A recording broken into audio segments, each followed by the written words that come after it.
Seja bem-vindo a mais um vídeo do canal Fomos Testemunhas de Jeová.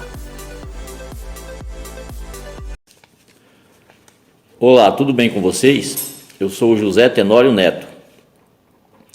Nesse vídeo eu vou falar como conheci as Testemunhas de Jeová. Bem, em 1992, eu e a minha esposa tínhamos 2 crianças pequenas e morávamos em uma casa de 2 cômodos no Parque Veredas, Jardim Camargo Velho, região do Itaim Paulista. E foi nessa época que a minha esposa recebeu a visita de 2 pioneiras, a senhora Alice e a senhora Teresa. E foi a partir dessa visita que iniciou-se o estudo. E conforme o estudo foi evoluindo, a minha esposa ficou muito empolgada com o que estava aprendendo dessas pioneiras por meio das publicações. Minha esposa me disse que estava aprendendo muitas coisas que nunca tinha ouvido falar antes. Por exemplo, morar em um paraíso na terra, viver pacificamente em harmonia com os animais, que o inferno de fogo não existe, que a Testemunha de Jeová é a única organização verdadeira aqui na terra que faz a vontade de Jesus, porque prega de casa em casa, e que Jesus foi entronizado rei em 1914. Então, primeiro, eles dizem que o inferno de fogo não existe, mas existe o Armagedon. E os dois são sinônimo de destruição. Aí eu pergunto, qual é a diferença que tem entre o inferno de fogo e o Armagedon, se os dois são para destruir a humanidade, que, entre aspas, não são testemunhas de Jeová? Então, irmãos, o que eu estou falando aqui, eu não estou inventando, não foi tirado da minha cabeça. Aqui está na própria publicação deles. Por exemplo, aqui no livro de Revelação e seu grandioso clima que está próximo, na página 279, vem falando sobre isso. Aqui vem falando, ó, o rei guerreiro triunfa no Armagedon. Agora, por que esse rei guerreiro triunfa no Armagedon?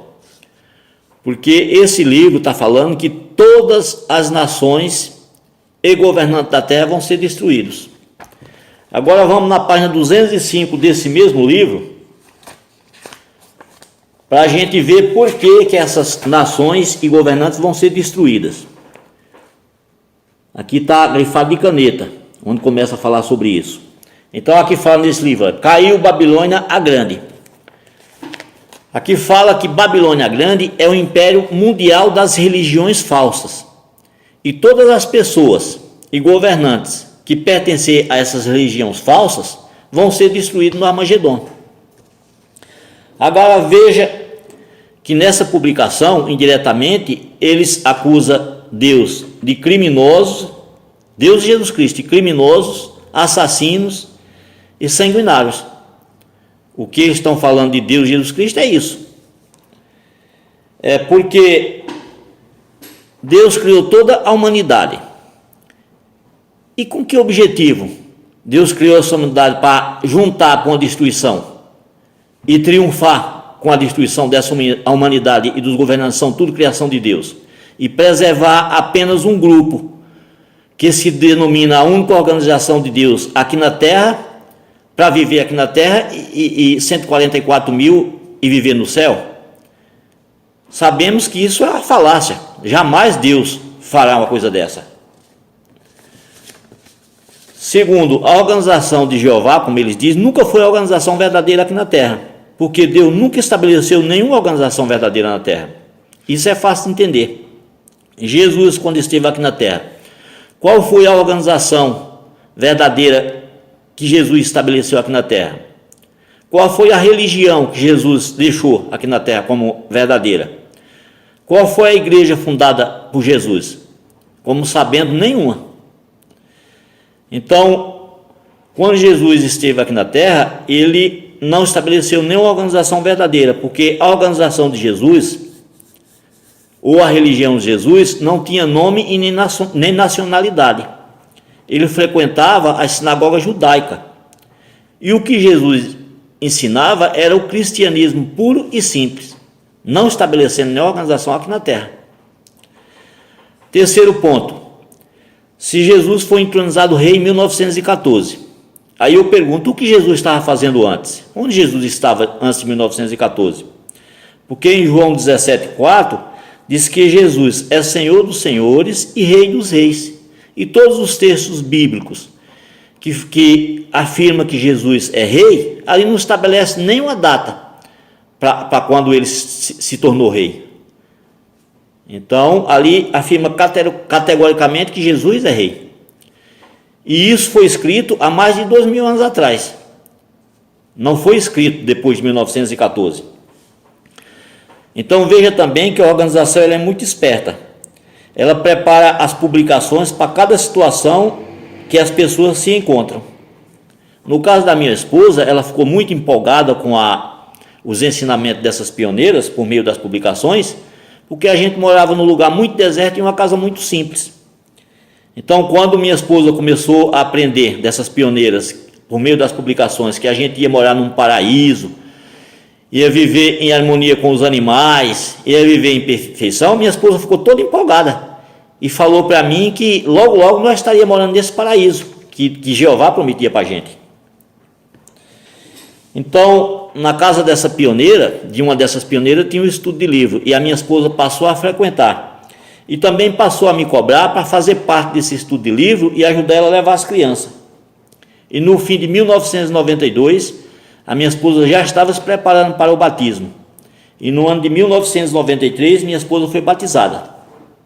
Nessa época, eu recebi a visita de 2 anciãos, o Gonçalo e o outro ancião, não lembro agora.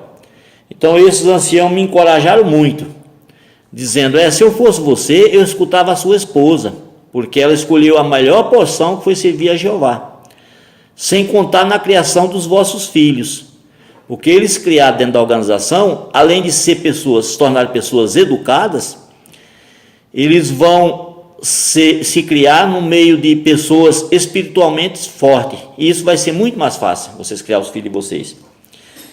E eu acabei ouvindo o conselho desses anciãos e comecei a frequentar o estudo de livro com a minha esposa. E na casa dessa pioneira, o marido que tinha o estudo de livro, o marido da pioneira era ancião.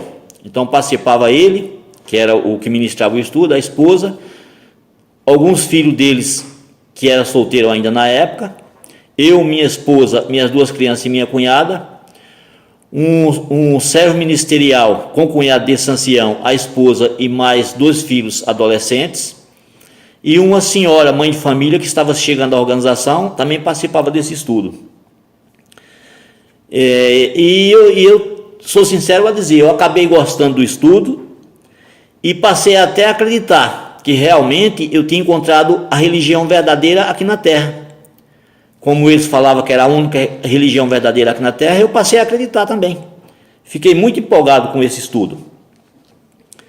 E o ancião com a esposa e os filhos eram pessoas excelentes, eu não tenho o que falar. E o Gonçalo, aquele ancião que tinha me visitado antes, ele me providenciou um servo ministerial para me dar estudo, por nome Paulo Roberto. Foi a partir desses estudos que eu comecei a ter com o Paulo, que eu comecei a frequentar a congregação Jardim e Caminho, na região do Camargo Velho mesmo, e conforme o tempo foi passando, me tornei um publicador não batizado, e em julho de 1995, em uma assembleia de circuito em Ribeirão Pires, eu fui batizado e me tornei uma testemunha de Jeová. Até aí era tudo perfeito, o que eu tinha aprendido era só perfeição dentro da organização, pessoas boas, pessoas pacíficas, e que a gente ia viver num paraíso, então, e que logo logo nós, testemunha de Jeová, ia viver numa terra paradisíaca aqui na terra. Então jamais eu poderia imaginar que com o passar do tempo, e depois do batismo, com os meses para frente, eu ia descobrir os pontos negativos dentro da organização. Até aí, para mim, era uma organização perfeita. Mas isso é assunto para a gente tratar no próximo vídeo. Eu vou fazer um próximo vídeo falando dessa situação e da decepção que eu passei a enxergar dentro da organização depois do batismo e depois que eu comecei a fazer parte mesmo do grupo. Bem, eu falei algum nome de algumas pessoas aqui, porque tem testemunha de Jeová, tem algum deles que costuma dizer que todas as pessoas que deixam a organização são pessoas mentirosas, e o que diz é mentira. É por esse motivo que eu falei o nome de algumas pessoas, porque se alguém ver esse vídeo da região que eu vim, do Camargo Velho, lá do Itaí Paulista, eles não tem como dizer que é mentira, e se disser que é mentira, eles estão mentindo para eles mesmos. Então esse vídeo está terminando por aqui. Muito obrigado a todos, e fique na paz de Deus, nosso Senhor e Salvador Jesus, e aguarde o próximo vídeo. Muito obrigado.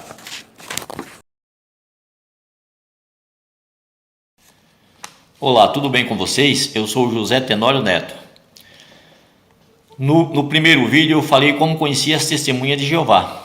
Nesse segundo vídeo vou falar alguns pontos negativos que descobri dentro da organização depois do batismo, deixando claro que aqui é um resumo do resumo. Primeira experiência negativa foi quando eu e 2 servos ministeriais fomos buscar publicações para algumas congregações do circuito SP6. Quando chegamos em Betel, uma moça nos atendeu e nos levou até o local onde estavam as caixas de publicações, mas não nos entregou. E junto com essa moça tinha um casal que tinha vindo do Rio Grande do Sul, que estava visitando Betel pela primeira vez. E a moça perguntou: quem de vocês já visitou a gráfica? Os 2 servos ministeriais responderam que já conhecia. Mas eu e esse casal que tinha vindo do Rio Grande do Sul respondemos: nós não conhecemos. Aí a moça disse: por gentileza, todos me acompanhem. Nós acompanhamos a moça e ela nos mostrou o que tinha que mostrar, e depois nos levou a uma sala que só tinha publicações e disse: aqueles que quiserem podem pegar um cesto e formar uma cesta básica de publicações, e depois pode passar no caixa, que lá tanto aceita pagamento à vista como aceita pagamento no boleto. Isso já me deu um estalo, visto que naquela época todos os membros da organização recebiam uma cota de publicações mensal, e a gente já contribuía por essa cota de publicações, porque naquela época as publicações tanto eram vendidas pelos os membros da organização como para as pessoas de fora. E também já tinha 2 caixinhas de contribuição na congregação que eu frequentava, uma caixinha de contribuição para os gastos da congregação local e a outra para que seria mandado para a obra mundial. Então naquele momento a minha cabeça já deu um estalo, e eu já pensei: isso aqui não passa de uma organização do ramo gráfico. Segundo, na congregação Jardim Caminho que eu frequentava, tinha umas irmãs idosas e umas mães de família que estavam tendo muita dificuldade para assistir às reuniões, visto que moravam muito distante. E essas irmãs sempre estavam reclamando que podia ser feito um arranjo para comprar um terreno mais próximo, para futuramente ser construído um salão que favorecesse a ida delas ao salão. Então o ancião presidente da época, ele resolveu levar essa necessidade para a congregação, na reunião meio de semana, e todos os irmãos aprovaram o arranjo para futuramente ser comprado esse terreno. Então o ancião se propôs em abrir uma conta bancária e colocar o número da conta no quadro de anúncios, para a gente fazendo os depósitos, para futuramente a gente comprar esse terreno.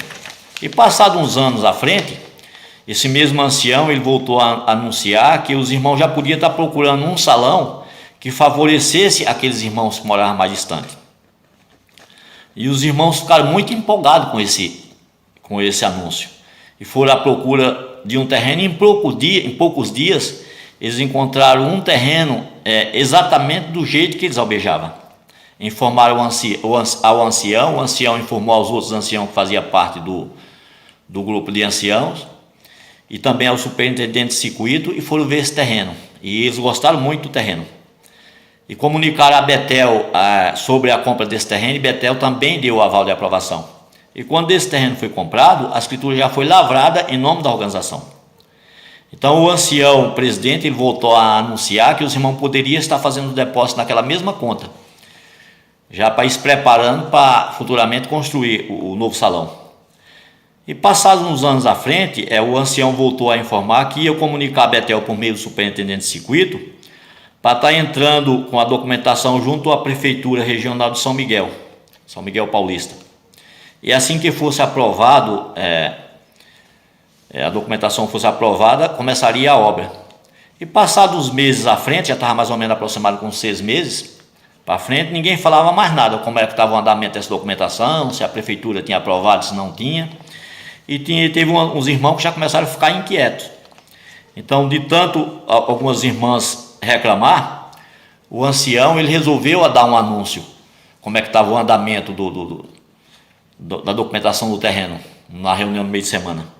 Então, o ancião ele informou que a Prefeitura só aprovava a documentação da construção do terreno se a organização se comprometesse a deixar um cômodo construído nesse mesmo empreendimento, um pequeno cômodo, para servir a população que não fosse testemunha de Jeová, população que morasse naquela localidade. Caso surgisse uma epidemia de dengue, gripe, ou qualquer uma bactéria que viesse afetar aquela população, esse local ficava cadastrado na Prefeitura e seria enviado um médico ou enfermeiro para estar vacinando esses moradores, que não fosse testemunha de Jeová, daquela localidade. Mas a organização ela se recusou, alegando que não permitia que pessoas que não fossem testemunha de Jeová usassem parte do imóvel pertencentes a ela. E por esse motivo, a Prefeitura também não deu a aprovação da construção. Aí ele informou que por isso o terreno seria vendido. E isso aconteceu, o terreno foi vendido e o dinheiro já foi depositado na conta da organização, visto que a escritura já estava em nome da organização. E ele informou que seria informado para os irmãos procurar um terreno menor, que fosse no máximo de 300 metros, porque um terreno de até 300 metros fugia dessas exigências da Prefeitura, porque isso só aconteceu porque esse terreno que tinha sido vendido era de 500 metros. Então os coitados dos irmãos ficaram desesperados procurando um novo terreno que fosse até 300 metros para ser comprado, mas todos os terrenos que eles encontraram, nenhum foi aprovado mais pela organização, por Betel. Sempre tinha uma dificuldade, o terreno era um local, não era em boa localidade, a documentação não estava certa e assim foi passando o tempo. E isso já estava entrando em esquecimento, ninguém estava falando mais nem de compra desse novo terreno.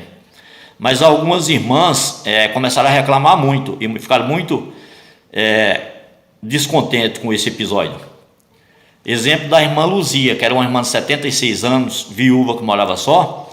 Ela ficou muito chateada porque ela tinha feito o esforço para comprar esse terreno e ajudou na compra desse terreno e no fim, que ela falou, terminou em nada, terminou chupando dedo, tanto ela como as outras irmãs que moravam distante. E de tanto essa irmã reclamar, um ancião resolveu me chamar para ir no domingo na casa dela para estar aconselhando essa irmã.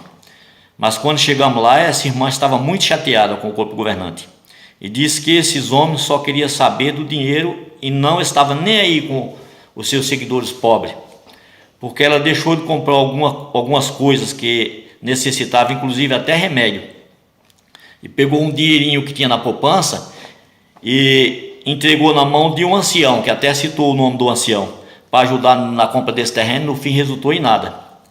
Mas o ancião ele não gostou do que a irmã falou do corpo governante, e ele disse à irmã que o corpo governante sabia muito bem o que estava fazendo.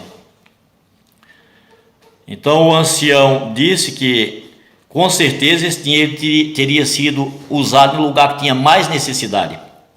Então o ancião ainda deu exemplo de alguns lugares na África, alguma região na África, que irmãos andavam de 6 a 10 quilômetros a pé com caixa de publicações na cabeça para servir as congregações, passando por lugares desertos, vendo a hora de ser tragado por animal selvagem. Mas a irmã Luísa falou para ele que não tinha nada a ver com esses irmãos da África, que se ele estava passando por essas necessidades e vendo a hora de perder até a própria vida, o corpo governante que comprasse um salão, um terreno e fizesse um salão para eles, porque de qualquer maneira o salão se fosse comprado por eles ou pelo corpo governante, seria do corpo governante, é a mesma coisa. E quando ela falou isso, o ancião resolveu a ir embora, não quis mais saber de conversa. Então, quando nós se despedimos da irmã, que ela abriu o portão que nós saímos, que saímos na rua, né? Que estava na calçada ainda antes de entrar no meu carro, o ancião falou que ia falar para as irmãs pioneiras que passavam na casa dela no meio de semana para deixar de passar e dar um gelo nessa irmã, que só assim ela aprendia, que ela era folgada, ela falava demais. Aí nessa hora eu quis defender a irmã. Eu falei que nesse ponto de vista ela estava certa e eu concordava com ela, porque ela estava lutando pelo um bem, tanto para as outras irmãs como para ela, para favorecer todos. Aí o ancião repetiu o mesmo assunto. Essa irmã é folgada, ela fala demais. Então o assunto morreu por aí. E nesses 2 episódios, a conclusão que eu cheguei foi que a organização ela é uma empresa que corre atrás dos seus próprios interesses. Ela não está nem aí com a situação que os outros estão passando, que seja de sacrifício ou sofrimento. Para ela pouco importa, entendeu? Ela quer saber mesmo é dinheiro. Mas alguém pode dizer, mas todas as religiões fazem a mesma coisa. Sim, mas a organização ela sempre acusou as outras religiões de estarem envolvidas no mundo comercial ganancioso e corrupto. Veja que na própria publicação dela, na página 264, no livro de Revelação e seu grandioso Clímax, fala sobre isso. Revelação e seu grandioso Clímax, na página 264. Página 264, no parágrafo 20, ela fala sobre isso. Ela fala, conforme predito pelo glorioso anjo, a religião tem se envolvido profundamente em tais práticas comerciais corruptas. Por exemplo, houve o envolvimento do Vaticano no colapso do Banco Ambrosiano, da Itália, em 1982, e o caso tem se arrastado pelos anos 80, deixando por resposta à pergunta: para onde foi o dinheiro? Veja que a organização aqui ainda tira um baratinho dos contribuintes da Igreja Católica. Para onde foi o dinheiro dos contribuintes? Ela se preocupando com para onde foi o dinheiro dos contribuintes da Igreja Católica. Agora, a mesma pergunta que ela fez para o Vaticano na época, eu pergunto para ela hoje: aonde foi o dinheiro do terreno que nós compramos para construir o salão? Para onde está indo o dinheiro dos salões que está sendo vendido, tanto no Brasil como no mundo, que foi terreno comprado pelos os irmãos e salão construído pelos próprios irmãos e dedicado a Jeová, que está sendo vendido e ela não está dando nenhuma satisfação para os seus membros? Eu pergunto, a pergunta que ela fez para a Igreja Católica, eu pergunto para ela, para o corpo governante e sua cúpula dominante: para onde está o dinheiro? Me respondam. Então essa organização ela se encaixa exatamente nas palavras que Jesus deixou, que está escrito no livro de Mateus 23:4, que eles amarram a carga pesada e as põem nos ombros dos homens, mas eles mesmos não estão dispostos a movê-la nem com o próprio dedo. Bem, mas alguém pode perguntar, mas isso é motivo para pedir dissociação? Eu digo que não. Porque até agora o que eu falei só envolveu os irmãos no sentido financeiro. E deu o seu dinheiro quem quis. E mesmo aqueles que deram o dinheiro enganado, com o tempo eles podem ganhar outro. O problema que eu pedi dissociação foi ver que estavam ocorrendo coisas gravíssimas dentro da organização, em meu ponto de vista, com as normas impostas pela própria organização. Normas essas que prejudicam as pessoas, com separação de família, questão do sangue e casos de pedofilia. Inscreva-se no canal, deixe o seu like, compartilhe o vídeo, faça a sua parte para ajudar outros.